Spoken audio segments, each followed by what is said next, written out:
Poštovani gledalci, dobroveče. U večerašnjoj 19. TV slagalici 97. ciklusa pratit ćete još jedno kvalifikaciono takmičenje naših učesnika. Biće to još jedna borba za prolazak u četvrtfinale u kojoj učestvuju Tijana Lukić na poziciji plavog takmičarke. Tako reći, dobroveče Tijana. Jedna pobjeda je za vama. Kakvi su utisci? Sad je sve lakše. Jel da? Jeste probili led? Jes. Tako, preko 100 poena je bilo što je zaista izvanredan rezultat. Ukupno 100.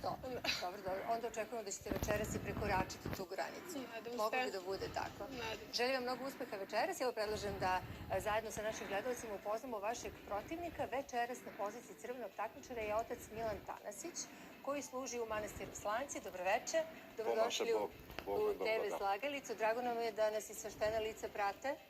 Želim vam mnogo uspeha večeras, izvolite. Ja ću da pozdravim ovom lepom prilikom njegovu svetost svetejšeg patrijarha srpskog Irineja i svu braću i sestre u Hristu Gospodu. Hvala vam puno.